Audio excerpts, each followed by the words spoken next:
Boa noite, começando aqui nosso podcast de hoje e já iniciando convidando você que não é inscrito ainda a se inscrever no nosso canal, Papo Reto Podcast, e se inscrever, dar um like, nos ajudar aí também, fazer os seus comentários, ativa o sininho também para você ser notificado quando chegar os novos vídeos e nos ajude aí, porque para aqueles os 100 primeiros inscritos aí no canal, tem surpresa para vocês aí, daqui a pouquinho a gente fala disso aí também. É isso aí, Apóstolo. Boa noite para você que está no canal aí, podcast Papo Reto. Hoje tem um convidado ilustre, né, Apóstolo? Hoje trouxemos só celebridade aqui. Só celebridade. Papo Reto é só celebridade. A rapaziada da técnica aí já tá tudo pensando aí já em vender camarote, porque verdade. Já tá bombando online. Daqui a pouco a turma vai querer vir assistir ao vivo, né? Ao vivo, é verdade. Boa ideia. Vamos fazer um diferencial aí. Camarote. Hoje com muito cheiro de salgadinho aqui no estúdio. Já comemos salgadinho, não vamos divulgar ainda, porque se você quiser divulgar a sua marca, você vai ter que... É lógico. Doar o salgado, né? Apóstolo, boa noite. Mais uma vez é um prazer estar aqui no Papo Reto Podcast. Apresenta aí o nosso ilustre, Apóstolo. Vamos lá, então. A gente está recebendo o nosso amigo lá de Itu, Matheus Costa, advogado especializado em direito público, empresário do ramo imobiliário, corretor de imóveis, foi vereador em 2013 a 2016, foi vice-presidente da Câmara e nosso amigo Matheus Costa aí. Apóstolo, que satisfação poder estar aqui nesse projeto tão maravilhoso. Eu que gosto muito desse formato, tenho visto muitas coisas e parabéns pela iniciativa do senhor, do Diego, que também é um amigo de muito tempo. Eu me sinto honrado de poder estar aqui, poder falar um pouco mais a meu respeito, para a gente tirar dúvidas, falar de futuro, as pessoas que estão nos acompanhando. Muito obrigado pela audiência de vocês. Nos acompanhem também nas redes sociais. Eu sou no Instagram, @MatheusCostaItu, e no Facebook, Matheus Costa. Tenho certeza que tem muita coisa boa aí que a gente vai poder estar trocando de experiência. Muito obrigado mais uma vez pelo convite. Legal. A gente que fica feliz, Matheus. E vamos lá, vamos começar então, né? Bater um papo reto aí com o Matheus. Matheus, na verdade, o Apóstolo fez aí um pouquinho da tua biografia, mas você tem toda uma questão de uma história, né, política, e você também foi candidato a deputado, já foi candidato a vice-prefeito pela cidade de Itu e também prefeito, né? Acho que a gente vai começar pelo um papo reto aí nessas questões políticas, né, Matheus? Olha, quando fala de papo reto, subentende-se que aqui a gente não tem que ser direto, tem que ser claro, tem que ser objetivo e não precisa ter nenhum tipo de melindre para perguntar. Estamos aqui aberto para responder qualquer questionamento, dúvida, enfim. Eu primeiro acho que é importante dizer da minha formação. A minha formação na questão com a vocação que eu tenho hoje para a vida pública, ela acabou sendo gerada ainda jovem. Em 15, 16 anos, a minha formação foi no terceiro setor, Apóstolo. Eu acompanhei minha mãe durante muito tempo num projeto no qual ela foi vice-presidente e cuidava de homens em situação de rua. Existe até hoje em Itu, já faz algum tempo que ela não atua, minha mãe já não atua mais lá, mas ela foi uma das fundadoras e foi uma das mantenedoras, um trabalho maravilhoso de uma casa chamada Casa de Emaús. Por lá passou muita gente de Itu e de fora, que chegava assim, numa situação de extrema dificuldade, morando na rua, muitas vezes com problemas com droga, o álcool. Isso é comum em grande parte das pessoas que vivem na rua. E lá eu pude participar e presenciar do resgate da dignidade de muita gente que passou por lá. Muita gente mesmo, sabe? Claro, tem de tudo, né, Apóstolo? Tem gente que não quer se recuperar, outros mudam da cidade, a gente não tem mais notícia, mas até hoje eu tenho amigo que eu me relaciono, que tenho proximidade, que tenho uma grande amizade, que está muito bem, constituiu família, tem um amigo que hoje é pastor também. Legal. Enfim, então é muito bacana ver o trabalho social dando resultado. E eu cresci naquele meio, né? Logo na sequência eu entrei na faculdade de Direito, eu participei também de política estudantil. Teve um momento da vida que eu fui escolhido, inclusive, pelos meus colegas de faculdade para representar a faculdade na União Nacional dos Estudantes, na UNE. Foi interessante essa passagem, eu tinha 20 e poucos anos. E lá a gente travou uma luta interessante. A indústria do entretenimento, eles judicializaram porque não queriam, naquele momento, que a carteirinha de estudante continuasse tomando a proporção que vinha tomando, porque eles estavam perdendo 50% da receita. Né? Imagina que você chega com a carteirinha de estudante, casa de shows, teatro, cinema, jogo de futebol, enfim, clube, e aí se apresenta a carteirinha de estudante, você tinha ali 50% de desconto. Então, houve a judicialização naquele momento, suspenderam e foi uma briga danada. E eu participei daquele ambiente no qual retornou o direito dos estudantes de se valer da carteirinha. Né? Daí, logo na sequência, eu tranquei a faculdade e fui morar na Inglaterra durante um tempo. Fui trabalhar e fui estudar. Foi uma experiência maravilhosa. Eu nunca tinha saído de casa e, enfim, e já fui logo para um lugar assim uma cidade extremamente cosmopolita. O mundo inteiro está lá, indiano, coreano, africano, brasileiro, mexicano, o pessoal do mundo inteiro, e pude trocar experiência, conhecer muita gente do leste europeu, enfim. E fui trabalhar também, porque na época, imagina, se hoje nós falamos, né, que o dólar caiu agora um pouco, tá? Baixou dos 5 recentemente, eu acho que hoje fechou um pouco menos de 5, mas até pouco tempo estava 5,50, um dólar, né? 5,50 para comprar, na verdade, $1 a gente precisava de R$ 5,50. R$ 5,50 era uma libra uma libra, que é o pound, há 16, 17 anos atrás. Imagina o poder de fogo, né? De R$ 5,50. Hoje, com R$ 5,50, o que nós fazemos? A gente compra o quê? Uma lata de Coca-Cola, talvez? Naquela época devia comprar umas 3. Com certeza. A gasolina devia custar R$ 1,50. Então, imagina, e lá eu pude trabalhar. Foi em que ano isso? Isso 2003 para 2004. Uma experiência maravilhosa. Juntei um dinheiro e pude conhecer muitos países na Europa Central, muitos países. Eu fiz um mochilão de quase 30 dias e foi muito legal. Foi uma experiência, tinha 21, 22 anos. Né? E voltei para o Brasil em abril de 2004, com o propósito de retomar os meus estudos, tocar a empresa da minha família, porque eu já trabalhava como... Minha família tem uma empresa no ramo imobiliário, como foi falado aí, né?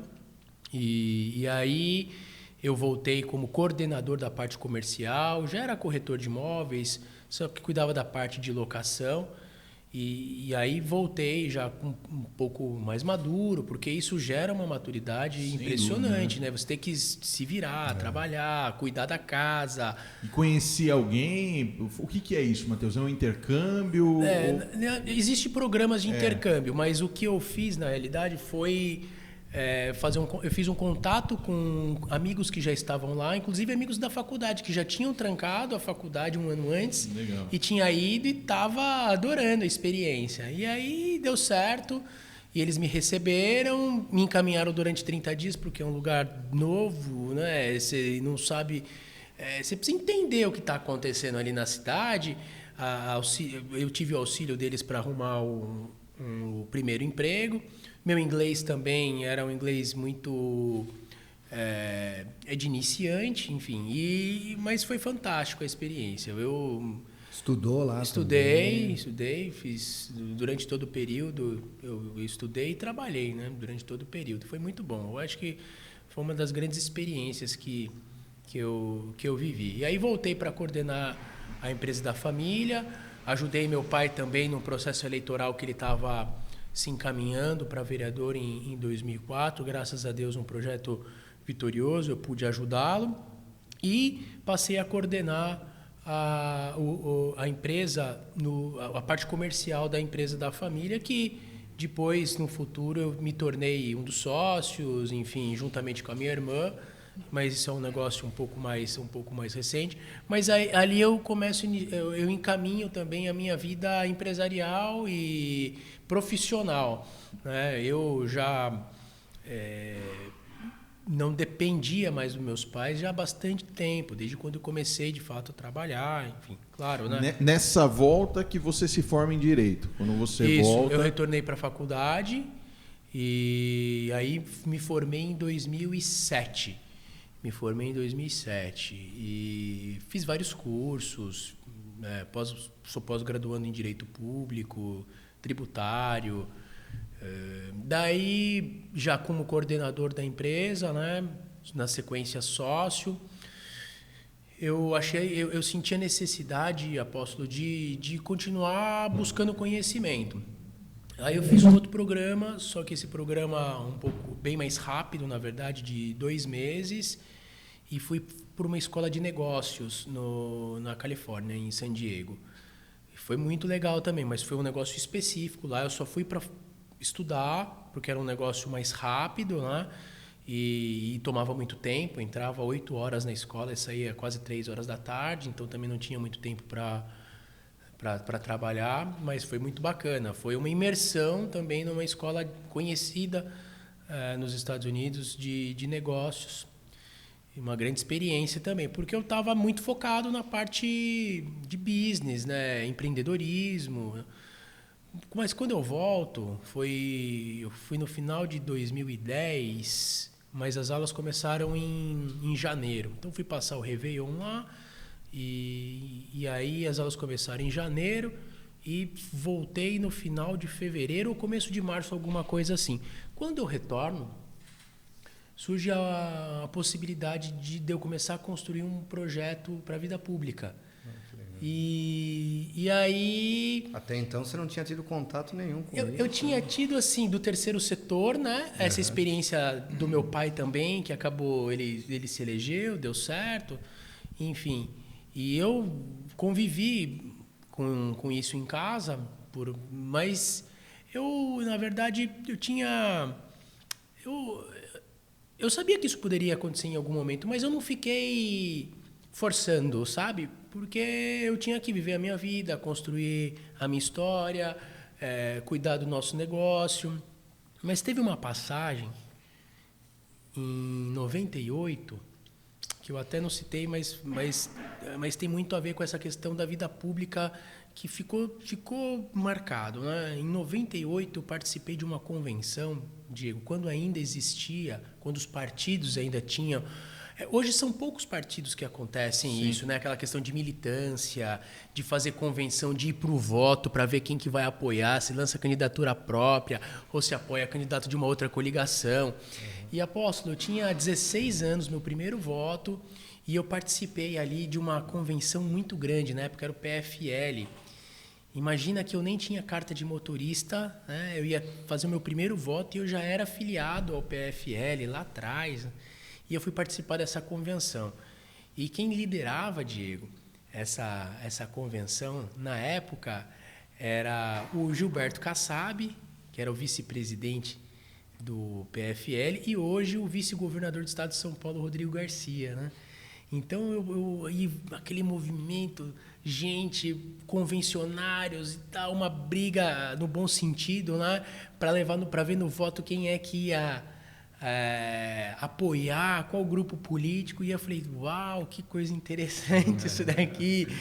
E o pessoal levando torcida, enfim, aqueles trio elétrico na porta com jingle, cada um defendendo a sua bandeira. Eu falei, rapaz, que interessante esse negócio, não?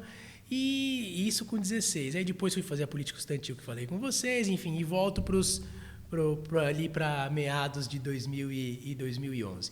E aí surgiu a oportunidade. Eu falei, eu vou encarar. Mas assim, quando eu pego algo para fazer, que é algo que me motiva, que me faz realmente... eu me entrego, sabe? Eu me dedico. Isso é uma característica que tenho. Mas realmente tem que fazer sentido para mim. E eu vi que era uma oportunidade de eu poder, quem sabe, ali, desenvolver um trabalho para a cidade. Itu é uma cidade maravilhosa. Eu amo minha cidade. Só que é uma cidade que perdeu muitas oportunidades. Pensa que nós temos 411 anos. Na verdade, Itu, pessoal que acompanha no canal, né? Itu é o berço da República, né, Matheus? Itu é uma das cidades mais antigas do país. Exato. Itu foi uma das cidades mais ricas do país. Era uma comarca lá atrás. Estou falando de quando era o Brasil Império ainda. Né? Quando nós vivíamos debaixo da coroa portuguesa. Existia uma monarquia. Então, tudo passava por Itu. Itu tinha uma força, uma representatividade na política nacional muito grande. Em Itu foi constituído o Partido Republicano Paulista, que foi ali, na verdade, quem movimentou a transição da monarquia para a velha república. E é por isso a reunião aconteceu ali na rua Barão do Itaim, no museu da Convenção, e ali foi feita a reunião para que nós fizéssemos a transição da monarquia para a velha república. Foi um negócio que marcou na história, tanto é que Itu é o berço da república, né? E tantas outras coisas. O próprio Dom Pedro convivia em Itu, tinha uma residência no qual ele ficava ali na uma casa de esquina, né? Na Praça do Cruzeiro. Eu tive a satisfação de entrar, inclusive, na Praça do Cruzeiro, próximo à Câmara Municipal. Exato. É um museu hoje. É uma casa. É uma casa ainda. O museu foi onde aconteceu a reunião ali no que tornou Itu o berço da República. Nós temos também o título de Fidelíssima. O que é isso? Quando a cidade apoiou Dom Pedro na decisão do grito da independência. Nós temos assim um acervo maravilhoso. Prudente de Moraes, foi o primeiro presidente civil do Brasil. Ele nasceu em Itu. Enfim, tantas histórias. E a nossa localização, que é maravilhosa. Nós estamos a menos de 1 hora de São Paulo, a 30, 40 minutos de Campinas. Há uma questão em Itu interessante, que é a questão da extensão territorial de Itu, né, Matheus? Itu dentro do estado de São Paulo, ela está entre as maiores em extensão territorial, né? Itu tem 600 quilômetros quadrados de extensão territorial. É quase 4 vezes maior do que Salto. Olha como é grande. É grande. Olha como é grande. As principais rodovias passam na nossa porta. A gente tem espaço para crescer. Temos uma topografia que ela é boa. Nós vivemos um problema de água, é verdade, mas esse problema que nós vivenciamos, ele está muito mais ligado à incompetência, à má gestão, à falta de investimento no que precisa ser feito do que qualquer outra coisa. Porque o mesmo nível de chuva que cai em Itu, cai em Indaiatuba, cai em Sorocaba, cai aqui em Salto. A chuva não faz a curva, vou desviar da cidade, embora tenha muita piada lá em torno disso, mas isso não é verdade. Uma outra coisa que demonstra que nós podemos ter uma segurança hídrica é o investimento bilionário que a Heineken fez na compra lá da Brasil Kirin, que foi esquincariol no passado. Poxa, pensa que eles devem ser o maior grupo, ou o segundo maior grupo do planeta nesse segmento. O principal produto deles, 98% da matéria-prima, o que é? Água. É água. Poxa, você acha se faltasse água... Será que eles iriam fazer um investimento bilionário, alguns bilhões, para ter problema na produção do principal produto dele? É claro que não. Então, aí volto a dizer que existe sim um problema de gestão, de competência, de seriedade, de investimento no que tem que ser feito. Matheus, e aí, pra gente voltar aqui pro pessoal entender, daí em 2011, aí depois decido decide... assumir esse desafio. E o primeiro desafio seu foi o quê? A Câmara de Câmara Vereadores? Municipal. Que bacana. Aí você foi candidato a vereador. Fui candidato a vereador em 2012, mas eu já comecei a trabalhar um ano antes. Claro, não deixei a minha profissão de lado, porque isso Mas você foi eleito já na primeira fui eleito, fui muito bem votado. Qual era a sua idade, Matheus? 29. Bacana. Que legal. Bacana, foi eleito novo. Fui eleito um dos mais votados, já consegui ali fazer um trabalho articular e me tornei vice-presidente já no primeiro ano. Aí no ano seguinte, eu queria poder me tornar um pouco mais conhecido em busca de um projeto maior, que era ser candidato a prefeito. Eu vim me preparando para isso, né? Eu fiz diversos cursos eu fiz um curso de imersão que é bacana demais, Apóstolo, na Fundação Estudar. A Fundação Estudar, ela foi idealizada pelo Jorge Paulo Lemann, que inclusive é o concorrente dessa empresa que a gente acabou de falar, né? Ele é da Ambev. E ele montou um programa no qual ele pega jovens, dá um treinamento de imersão, e eu acabei me destacando tanto lá no programa que eu fui convidado para voltar, para gerar minha experiência para novos jovens. Eu escolhi o curso de gestão pública. Foi muito bacana, mas foi fantástico. E depois eu pude levar minha experiência para outros tantos jovens, né? E esse é um programa que, na época, havia 400 inscritos para 40 vagas, ou seja, 10 para 1. É um vestibular, praticamente. É concorrido, né? Não é pouca coisa. E foi legal, uma baita experiência. Eu já estava como vereador nesse momento, né? Aí fiz pós-graduação em Direito Público, como falei, diversos cursos de gestão, de liderança. Inclusive, Apóstolo, o senhor tratou de um assunto ainda, a gente não tinha dado início. O senhor me perguntou a respeito do programa que eu fiz numa cidade nos Estados Unidos, do Doral, né? Onde foi? Doral. Doral é uma cidade Estado da Flórida. Ele é uma cidade que fazia parte do município de Miami. Ele era como se fosse um distrito. Só que a cidade era muito grande. Então eles dividiram em pequenas cidades. Miami se tornou um condado, como se fosse ali uma cidade administrativa, e as outras cidades menores. E Doral tem 60 mil habitantes. Na época, estava entre as 10 cidades em qualidade de vida nos Estados Unidos. Pensa, se a gente já imagina... Matheus, sem cortar o seu raciocínio, eu como uma bolachinha Clube Social em todo o programa. Eu vi que trouxeram integral. Integral... que assim, eu estou procurando voltar à minha vida fitness novamente, então... Retoma aí, Matheus. Então, eu tenho um amigo, muito amigo, por sinal, da minha família. Ele foi para os Estados Unidos há 40 anos atrás, viveu American Dream lá, o sonho americano de poder crescer, vencer, né? E ele realmente conseguiu chegar no topo, assim, do que sonha um brasileiro. Ele constituiu lá uma empresa, uma trading, que mandava muita coisa pro Brasil. Ele chegou a mandar carros, Corvette. Era de uma câmera, de uma mudança até carro, né? E ele fez muitos amigos, relacionamento.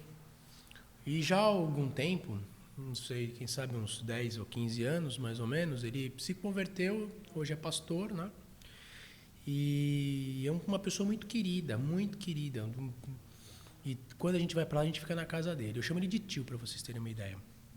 E em 2015, depois de ter passado a eleição de deputado, que eu acabei disputando para poder marcar um nome. Claro que eu queria ganhar, mas sabia de todas as dificuldades. Fui muito bem, fiz quase 15 mil votos. E aí eu apareço para a cidade. O pessoal falou, uau, mas surgiu uma liderança aí. E eu em busca do meu objetivo, claro, de um dia poder ser prefeito. Mas isso não basta só você ter... A vontade, ela é determinante para você poder chegar em algum lugar. Mas não basta só ter vontade, você tem que estar preparado, você precisa ter pessoas boas ao seu entorno. Tem uma série, você tem que reunir uma série ali de condições e características para poder chegar no objetivo. E eu entendia que eu precisava continuar me preparando, porque é um grande desafio de administrar uma cidade de 180 mil habitantes, precisando de alguém que tenha coragem, conhecimento e estratégia para mudar e mexer em setores essenciais para gerar desenvolvimento. Inclusive, brigando com algumas forças ali que travam, que impedem, que não querem o desenvolvimento da cidade, né? E eu falei, poxa, eu preciso ir para os Estados Unidos. Eu quero ficar agora, fazer um programa. Eu já tinha ido estudar inglês no passado e trabalhar. Aí, recentemente, um pouco mais recentemente, eu fui fazer uma escola de negócio. Eu falei, não, preciso focar no que eu estou fazendo hoje e onde eu quero chegar, que é gestão pública, que é administração pública. Aí liguei para ele, falei, tio, eu vou me licenciar da Câmara, estou decidido me licenciar por um período e estou querendo muito ficar aí uns 30 dias, pelo menos. Não precisa ser muito mais do que isso, mas conhecer um pouco da administração pública, participar de algumas reuniões, ir nos departamentos, conversar com os gestores, ver qual é o tipo de tecnologia que eles utilizam. Falei, você tem algum caminho? Ele falou, vem para minha casa, fica aqui que eu sou amigo do prefeito. Eu falei, como assim? É verdade. Ele falou, vem para cá. Ele frequenta a nossa comunidade e tal. Ele não é membro, mas ele participava de alguns cultos, reuniões. Eu falei, fantástico.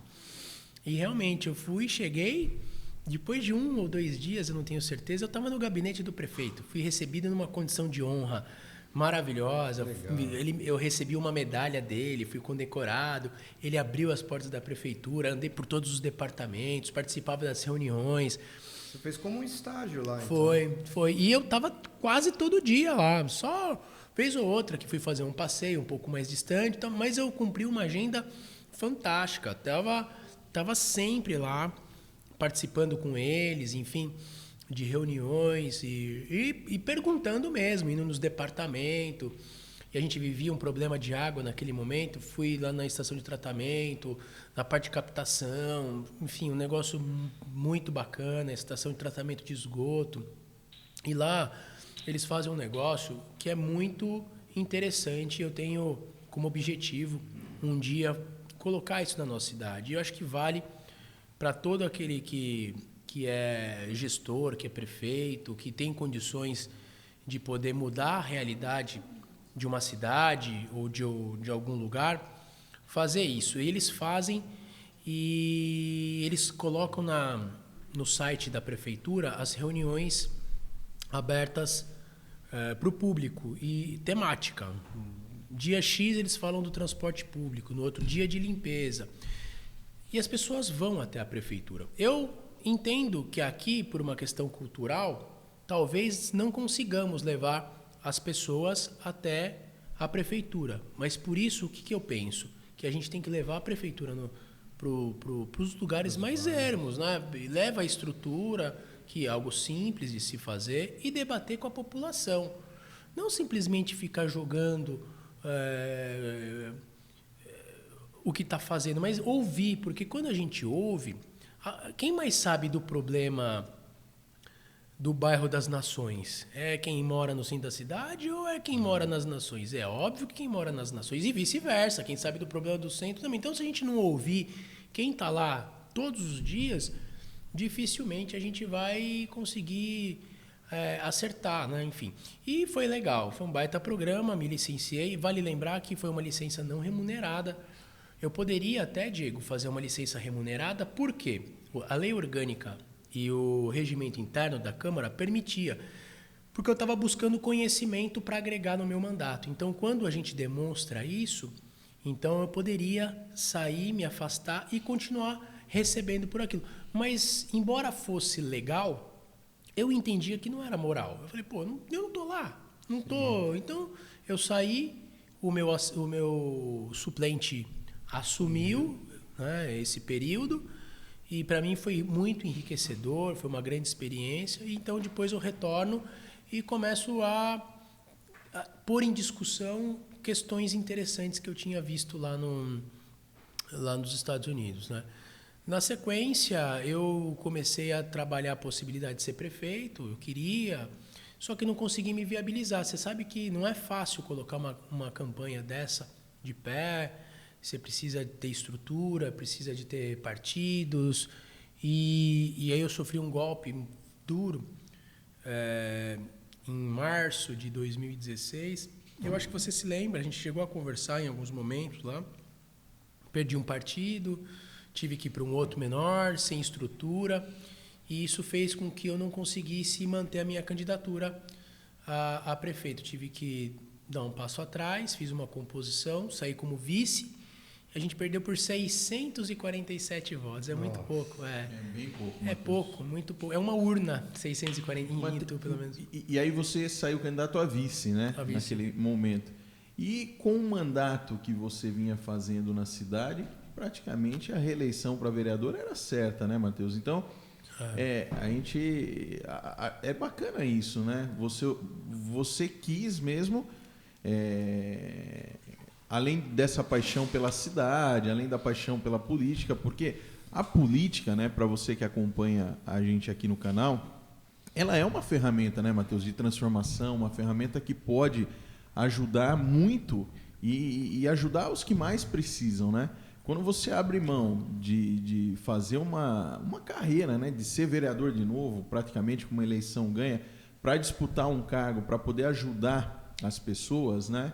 É bacana isso, né? Deixou uma eleição certa para ir para uma eleição, arriscar ali, mas na ideia de poder executar, por né? acreditar. Porque assim, no as pessoas ideal, às vezes não entendem a diferença, né, Matheus, do legislativo, né, Apóstolo, do executivo. Quem executa é o executivo, né? A função do vereador, ela é o quê, Matheus, na verdade? Ela é fiscalizar as ações do prefeito, é propor leis, votar as leis que são feitas ou propostas ali pelos vereadores e até mesmo pelo prefeito. Levantar algumas causas, algumas bandeiras, mas é algo que limita, claro. Sim. Não dá para, por exemplo, eu tenho um monte de ideia para ajudar a melhorar muito a questão da água da cidade, para dar autossuficiência. Mas como vereador, você pode colocar como vereador, a você ideia. Não pode nem propor projeto que demande onere os cofres, né? Mas assim, realmente fazer um projeto de lei que onere, não pode. Mas você poderia, por exemplo, ir no plenário e pôr em discussão e dizer da ideia, do projeto, que evidentemente, se o prefeito for uma pessoa que tem espírito público, que não vai ficar preocupado porque a ideia é do vereador A, B ou C e não partiu dele ou da equipe dele, porque eu acho que isso é muito pequeno, né? É muito pequeno. O prefeito que recebe uma obra pública interessante não dá continuidade porque a ideia não foi dele. Isso é um atraso, né? Isso atrasa. É isso que vai travando, né, tudo. E então, assim, pode propor, só que quem de fato vai pôr em prática ou não é quem está no executivo, né? E pensando dessa forma, a Câmara foi uma experiência muito legal. Eu acho que me deu uma condição de conhecimento de cidade muito maior.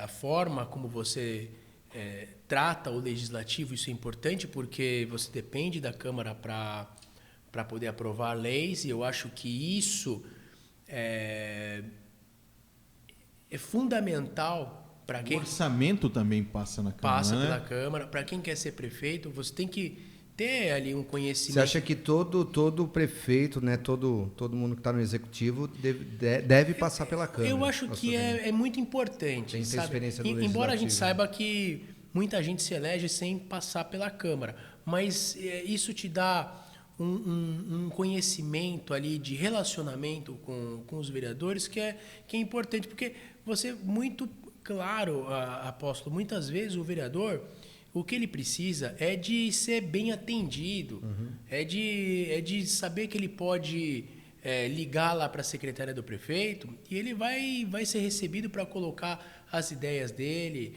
as demandas para a cidade, o que não acontece muitas vezes.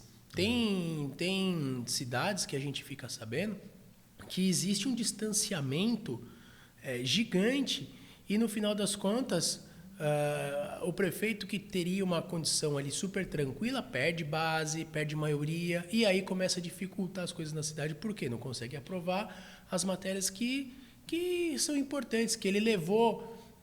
Porque quando num processo eleitoral, as pessoas, o eleitor vota evidentemente no candidato, mas muitas vezes com base no programa.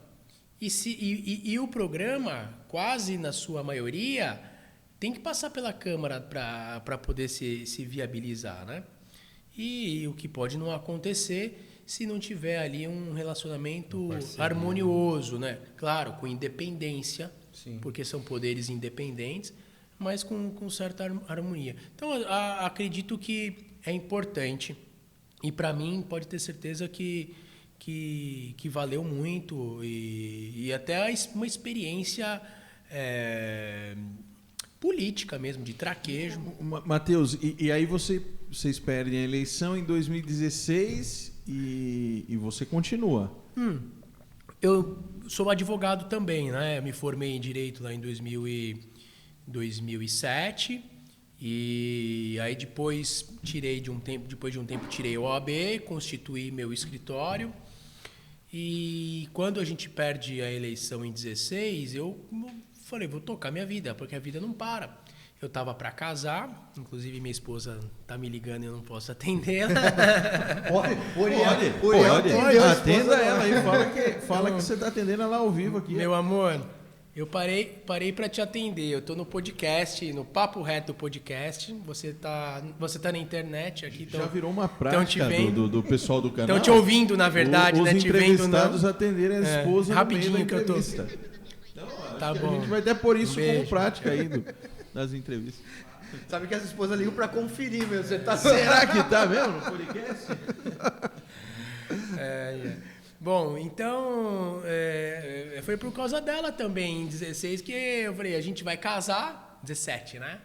Eu estava noivo da minha esposa, falei, bom, a gente vai casar, então vamos reorganizar a nossa vida. E eu montei um outro escritório, ela já tinha um escritório dela de advocacia, trouxe para o lado da minha imobiliária para facilitar a logística. Hoje, graças a Deus, e também está aqui um agradecimento especial para a minha equipe, a gente tem um escritório de advocacia extremamente bem estruturado, com clientes importantes.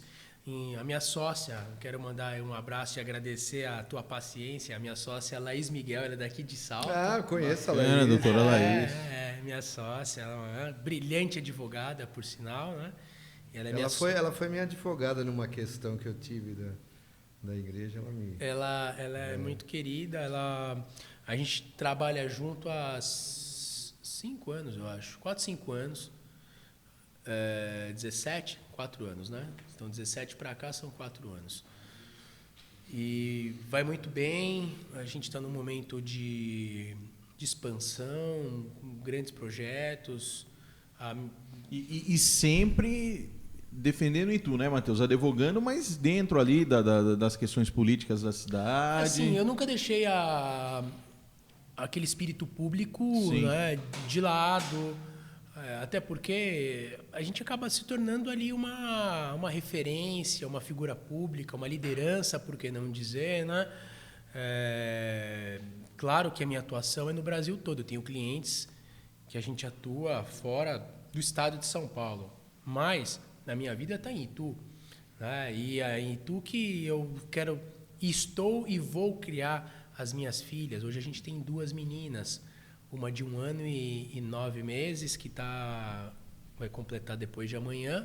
Bacana. E a mais novinha agora que acabou de chegar, fez 60 dias. Matheus, e como administrar, né, essa questão da família, né? Porque a gente sabe o quanto que a vida política ela também, para as pessoas que não fazem parte ali, o quanto ela toma de tempo, né? E muitas vezes o tempo é em prol a outras pessoas e a gente acaba deixando os nossos, né? E como é que administra isso com a esposa e daqui a pouco o filho ia crescendo? Porque assim, pelo que a gente vê, né, apóstolo, o Matheus é uma pessoa preparada, essa questão. Ano passado você disputou as eleições para prefeito, né? Em Itu foi super bem, uma campanha limpa, justa. Aliás, eu estive na prefeitura de Itu, fui muito bem atendido. Quero agradecer ali o secretário de governo, o Henrique, e também o vereador Douglas. Na semana passada eu tive uma situação lá, apóstolo, e fui muito bem recebido.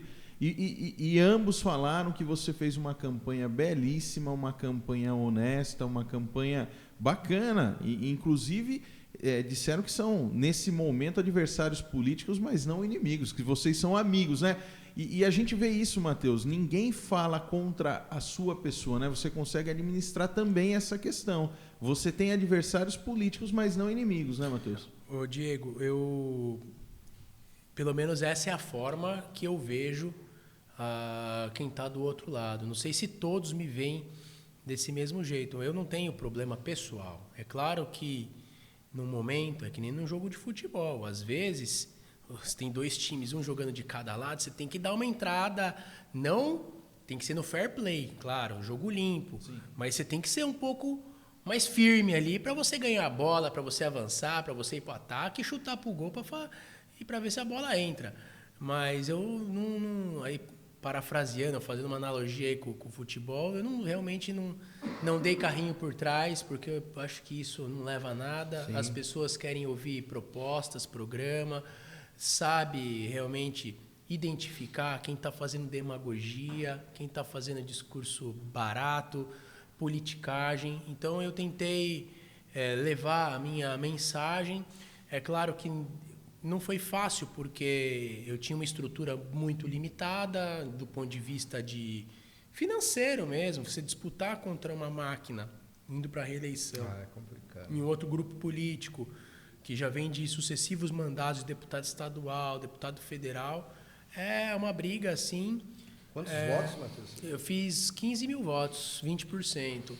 Mas eu penso, apóstolo, que da mesma forma que os meus adversários reconhecem, né, que fiz um trabalho limpo, propositivo, muita gente da população fala até hoje isso para mim. Então, eu acho que eu deixei uma semente boa, que evidentemente agora cabe a mim, ao meu grupo, ter a capacidade de ir regando essa sementinha para que ela venha crescer, florescer, para daqui a alguns anos, porque a minha vida não acabou em 2020, até porque, graças a Deus, eu não dependo da política, eu nunca dependi, tenho o meu trabalho, a minha vida, mas é uma vocação, e eu realmente vejo que tu perdeu muitas oportunidades. Eu ando em muitas cidades e tem cidade muito mais nova que a nossa, com desenvolvimento muito maior,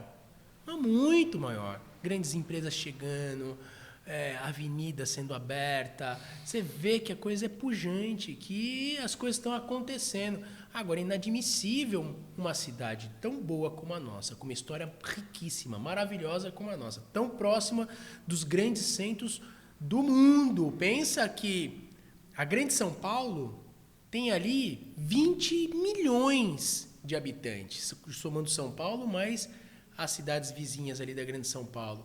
A Grande Campinas passa de 2 milhões.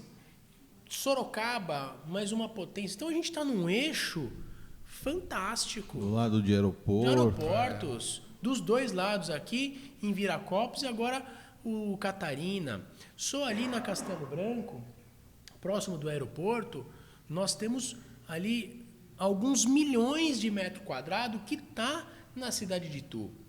É mais próximo. A cidade de Itu é tão grande territorialmente falando que tem ponto no centro da cidade, é mais fácil, é mais próximo, é mais rápido ir para Indaiatuba do que chegar nesse ponto que eu estou dizendo lá da Castelo Branco. Então entende que a gente tem... É uma cidade promissora.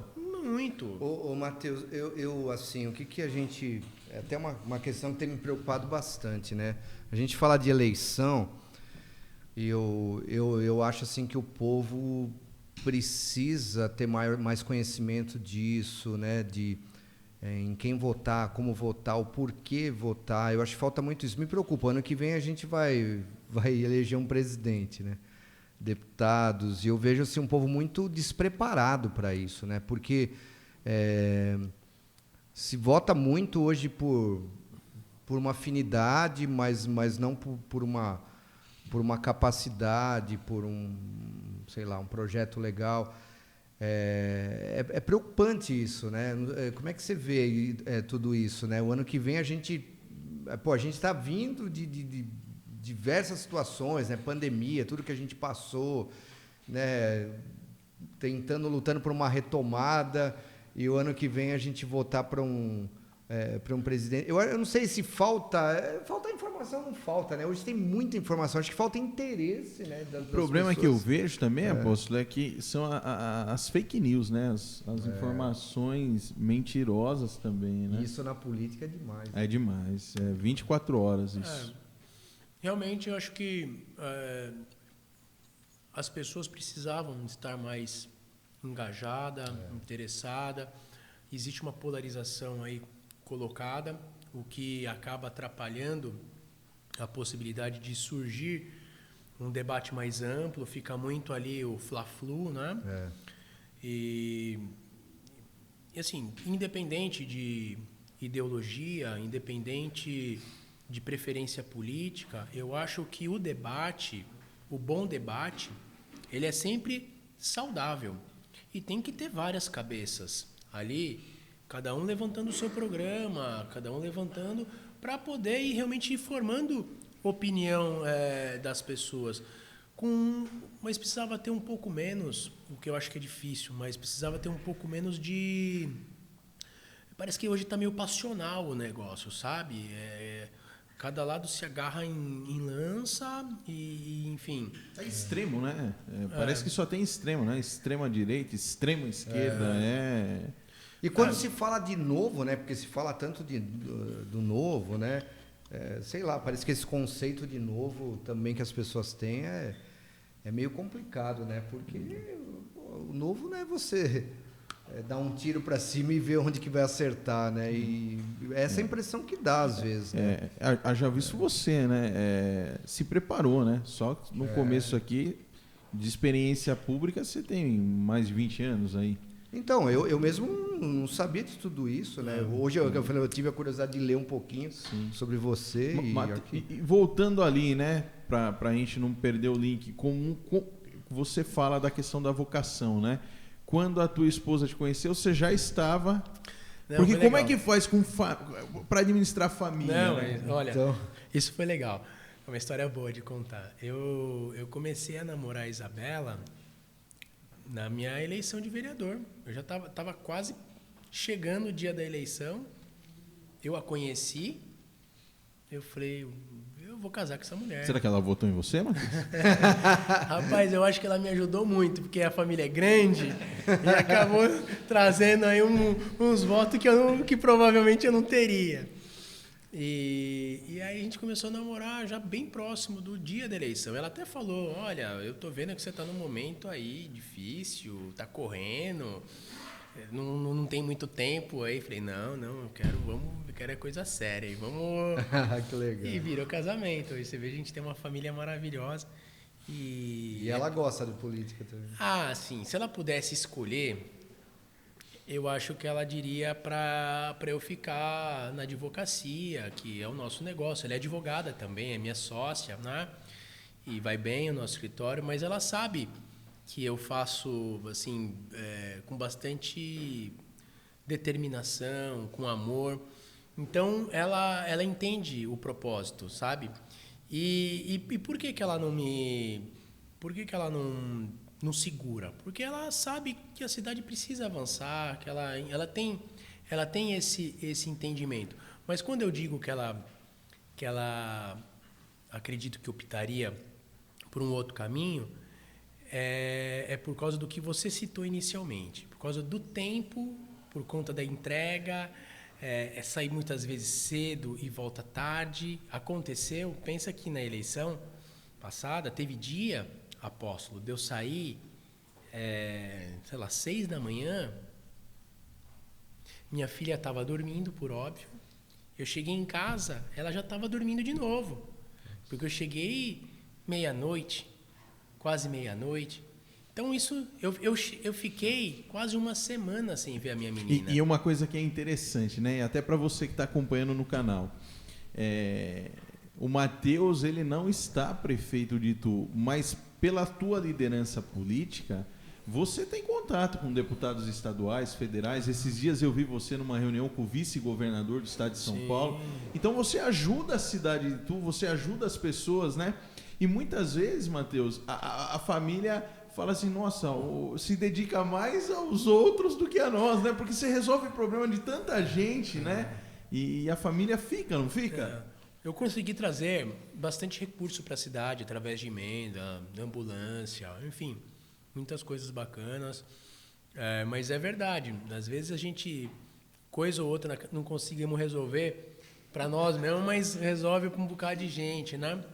Eu, inclusive, através da advocacia também, eu tenho conseguido ajudar, graças a Deus, bastante gente que precisa. Enfim, a gente não mede esforço para quem realmente precisa, que não tem condições, apóstolo, e precisa de um acolhimento, principalmente na parte da saúde. Eu acho que o que as pessoas às vezes não entendem, né, é que assim, a política, ela é uma paixão, uma vocação, né, como você falou, mas é uma paixão, né, porque existe uma associação muito errada disso, né, o cara que está na política, ele quer ganhar dinheiro.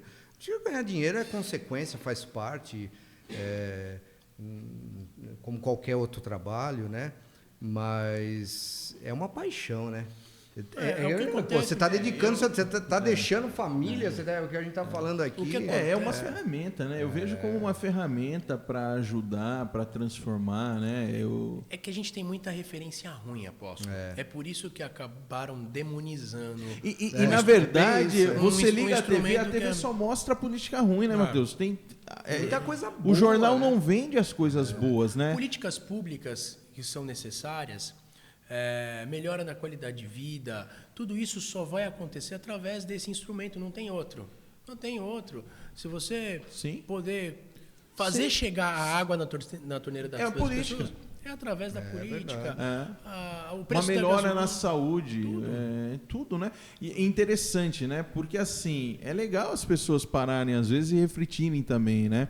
Que nem quando você estava vereador. Se você propor lá tanta coisa boa, a imprensa ela não vai lá e não divulga. Mas se você, enquanto vereador, errar, qualquer coisa que fizer, é capa do jornal, né? Então, assim, é isso que eu vejo. Agora, o que eu vejo também, apóstolo, nós estamos vivendo o Brasil.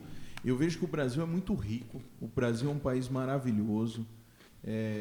Nós estamos vivendo uma crise política já há um bom tempo. As pessoas falam assim, o Brasil está em crise. Mas eu vejo a imprensa, essa polarização, e aí a gente vem aí de um impeachment de uma presidente e depois assume o vice, e depois nós passamos por uma situação difícil e agora se anula tudo de um ex-presidente que estava condenado. E aí a gente não sabia nem o que era STF, hoje todo mundo sabe o que é, e não entende o papel dele, porque parece que quem faz política hoje no Brasil é o STF, né? Então, às vezes as pessoas não entendem muito, porque liga a TV, o STF hoje mandou abrir uma CPI, mas o cara fala, mas isso não era papel dos deputados da Câmara? Então as pessoas acabam não entendendo isso. E aí, Matheus, é interessante porque você tira as pessoas, né? Eu não poderia tirar as pessoas boas, mas assim, não desperta no coração da juventude. Se você entrar numa sala hoje, apóstolo, cai no que o senhor falou, vamos lá, de uma garotada aí de 6ª série, o que você quer ser? Ninguém vai falar ali, eu quero ser prefeito, eu quero... Porque o que ele escuta é que prefeito é ruim, que vereador é ruim. Então a gente não tem, né? Não desperta na nossa juventude os nossos governantes lá do futuro, né? O que é um erro, né? Porque a Que gente é um vai erro, precisar, né, Matheus? dessa rapaziada. Vai precisar, Porque, olha, a gente vive um processo de, acredito, né, de certa forma, de evolução no seguinte sentido. Quero deixar claro aqui para não pairar dúvida. Quando eu era criança, a gente tem mais ou menos a mesma idade. A rapaziada aqui é bem mais jovem, talvez não saibam exatamente do que a gente vai falar. Mas ali final da década de 80, começo da década de 90, não era obrigatório o cinto de segurança. Não era obrigatório. E ali haviam muitos acidentes, fatal, as pessoas morriam. Passou a existir uma campanha para o uso do cinto de segurança, para dizer para as pessoas que aquilo não é para impedir que ela tome uma multa, mas para que ela sobreviva num eventual acidente. E eu, criança, ouvindo isso na escola. Outra coisa, eu acho isso horroroso, eu acho isso porco. O cara que abre a janela do carro dele e lança para fora uma garrafa plástica, pois é um negócio inaceitável. Era muito comum. E nas escolas a gente foi aprendendo isso. Foram 2 ou 3 reprimidas que eu e minha irmã demos nos meus pais que resolveu. Então a garotada, reciclagem. Eu entrar no carro e põe o cinto, pai. Põe o cinto. Ou jogou um papel para fora. O que é isso? Como é que você joga um papel para fora? Então, eu acho que funciona. Funciona.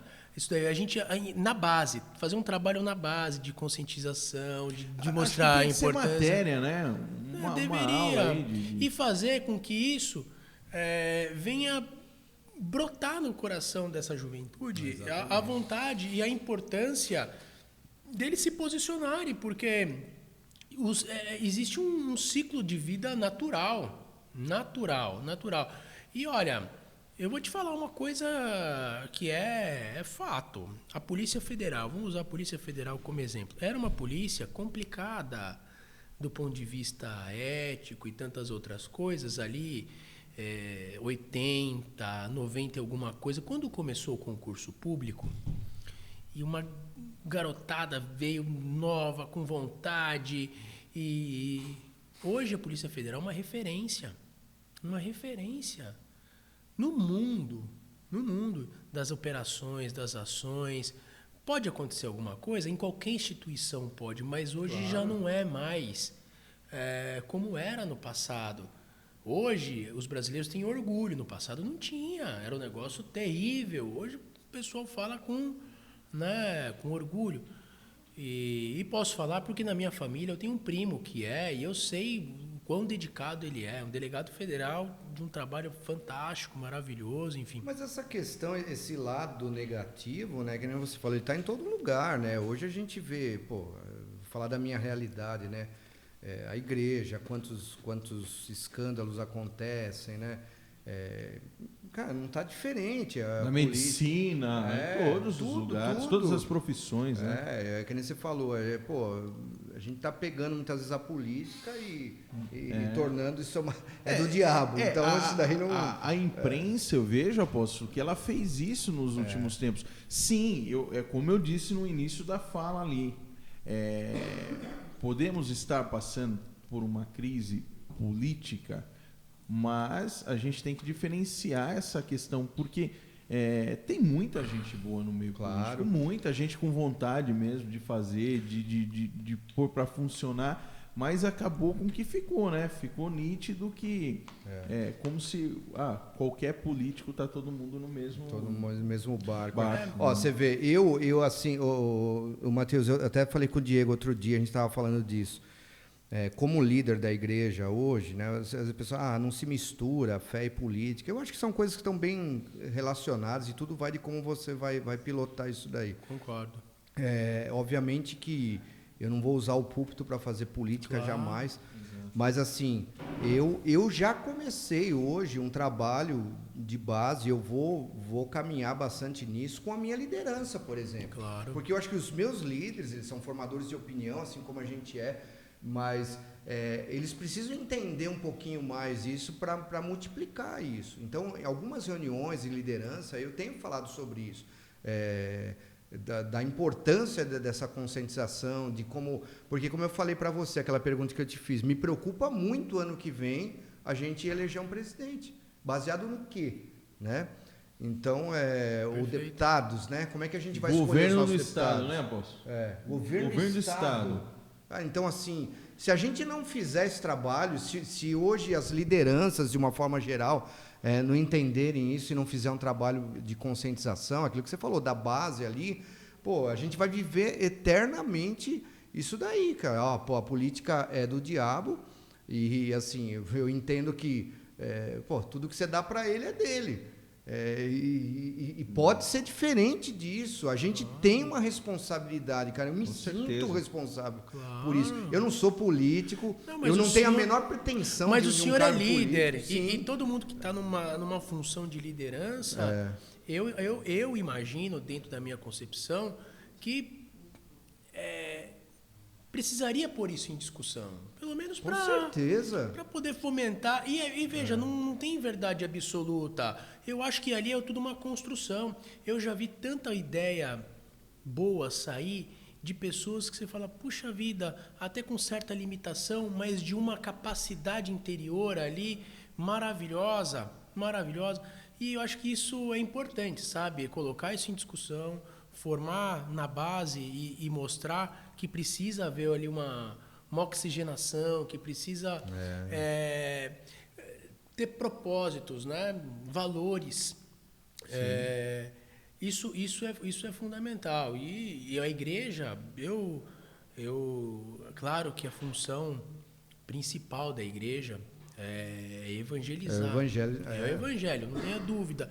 Mas a função social que a igreja tem no município, no estado, no país, eu não sei o que seria da nossa nação se não tivesse o trabalho social das igrejas. A igreja ressocializa ali o traficante, o alcoólatra, as pessoas que têm problema de cunho conjugal, tantas coisas. Uma questão interessante, né? Nessa pandemia que nós estamos passando e vamos passar, nós vimos que no começo, quando veio os decretos para fechar as igrejas, naquele primeiro momento, a opinião pública, não, tem que fechar mesmo. A imprensa, não, tem que fechar mesmo. Passado um certo tempo, houve uma discussão do papel importante que a igreja tinha no ser humano, porque essa pandemia, além do vírus, ela também trouxe a depressão, ela trouxe os problemas que as pessoas ficaram trancadas dentro de casa, aumentou a questão de violência doméstica. E, Mateus, hoje nós temos a total convicção de quanto foi fundamental a abertura das igrejas. As igrejas foram, assim, fundamentais na sua abertura para curar essas pessoas. Eu conversei com muita gente que se firmou. É lógico, eu e o apóstolo sempre tem dito isso. A gente se comove, se compadece com todos aqueles que nos deixaram, com os familiares, pedimos para que Deus conforte. A gente perdeu gente próxima também. Eu fui acometido desse vírus, né? Mas assim, eu posso dizer por mim o quanto importante foi a retomada e a volta minha e da minha família para a igreja, o quanto isso fez bem para nós e o quanto fez bem para outras pessoas que a gente tem conversado, que tem só a igreja, apóstolo. Né? Então, assim, é fundamental, é o que o Mateus falou. A função da igreja ela é fundamental hoje para o município, para o estado. E assim, é muito legal que hoje se reconhece isso, né? Exato. Você vê, a própria não se fala mais de fechar a igreja. Não. Se falar de um decreto, pode fechar tudo de novo, mas a igreja já convenceu. Reconhecido disso. como serviços essenciais. Então, cara, eu achei que né, no meio de toda essa loucura veio muita coisa boa, né? E assim... Porque havia uma pressão também para os líderes das igrejas, Matheus. Tipo assim, o cara tá abrindo lá, e a pessoa que não tem responsabilidade. Meu amigo, demais. A questão não é essa. A questão é que não tem só o vírus. Cara, a gente bateu todos os recordes de violência doméstica, as pessoas sendo espancadas dentro de casa, feminicídio, mulher morrendo todos os dias, idosos. A igreja é o local onde as pessoas vêm, é onde as pessoas... É de fundamental importância, né? Mas seguindo, né, apóstolo, os protocolos, eu acho que é um negócio possível. Lógico, você mantém o distanciamento, todo mundo, evidentemente, com máscara, álcool em gel. A gente não teve grandes problemas aqui. Claro, obviamente, algumas pessoas... É normal, né? As pessoas vão se contaminando com o vírus. Mas dificilmente ela se contaminou dentro da igreja. Sim. Muito provavelmente foi em algum outro lugar e acabou... Sim, outra, né? Não tem nem como relacionar essas coisas, né? De onde se contamina. Agora, voltando à questão política, né? Às vezes a gente fala contrário à política, algumas coisas, mas... Pô, bem ou mal, você tem uma bancada evangélica hoje, você tem... Cara, que segurou muita coisa, não só na questão da reabertura de igrejas, mas em outras questões que nós, como cristãos, né, não acreditamos, né? Esses caras seguraram muito. E se não tivesse, como é que seria? Quanta coisa já não tinha passado, muita né? coisa. A legalização de aborto, tantas outras coisas aí que... né? Então, assim, eu acho que a gente tem que começar a ser mais maduro, mais inteligente, até por que não dizer isso, para começar a olhar também com bons olhos. Com certeza. E é assim mesmo. A política hoje, ela faz parte das esferas sociais, né? A gente acredita muito nisso, nessa questão. E, enfim... Né? Dá para se fazer coisas boas com certeza dá. Tá aí o que o próprio Matheus colocou, né?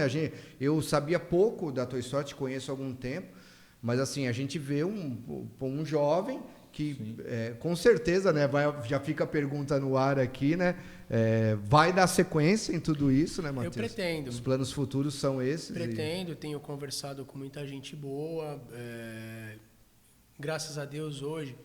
Mesmo não dando certo, agora não tenha dado certo em 2020, mas hoje eu estou num outro patamar, porque saio de uma eleição com 20% dos votos, num cenário no qual o prefeito cumpre a reeleição, então ele não pode mais disputar a próxima. Você construir um sucessor não é fácil, né? Então eu diria que não estou numa situação... estou confortável, não é isso não, tem que ter muito trabalho, tem que ter muito diálogo, tem que ter ali composição, trazer partidos. Mas quando a gente passa a ser procurado por líderes nacionais, estadual, presidente de partido, você fala, opa, está despertando alguma coisa, tem né? Alguma Alguém coisa aí, né? Tá vendo. Estão observando o que está acontecendo e acho que a gente está no caminho. Mas isso é uma construção. Mas você já está nessa construção para 2024. Sem deixar a minha vida pessoal de lado, claro, sem deixar minha profissão de lado, claro.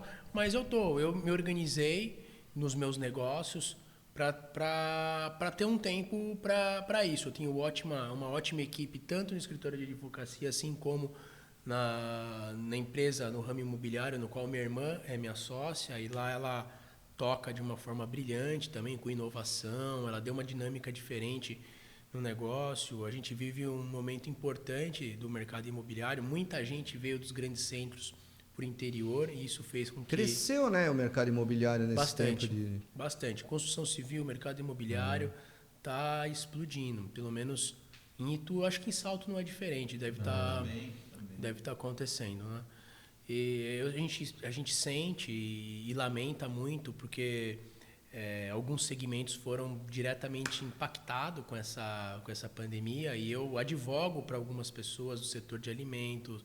Alimento não supermercado, quem está no supermercado está se dando bem, mas restaurante, puxa vida, difícil.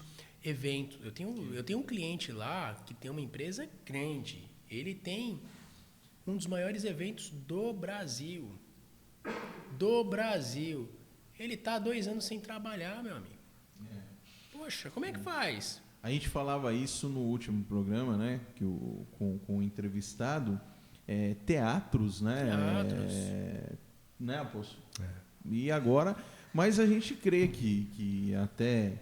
Final desse ano a gente vai chegar diferente, né? Estaremos vacinados e ano que vem, né? Que bacana, que legal. Papo legal hoje. Papo Reto hoje foi muito bacana, com o entrevistado aqui, o Matheus Costa, advogado, e também um líder político aí da cidade de Itu. Estamos chegando no final aí, o pessoal já está cansado ali nos bastidores. E que legal, né, Posso poder bater esse papo hoje com o Matheus. Matheus,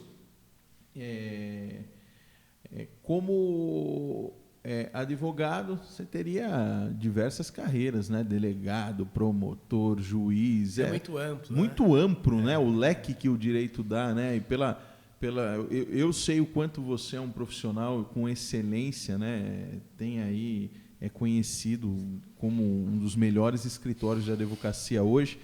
E meio que a gente poderia dizer, abriu mão de uma carreira pessoal para o coletivo, né? Porque quando você pensa num cargo público, você está pensando também em trabalhar para as pessoas. Então, eu queria agradecer você por ter vindo aqui, dizer que é uma honra tê-lo como amigo e torço muito por você. Acho assim que quem ganha, eu costumo dizer assim, quem ganha hoje, lhe conhecendo como eu conheço, né, e vendo a capacidade que você tem, e é legal a gente sempre ressaltar isso, né?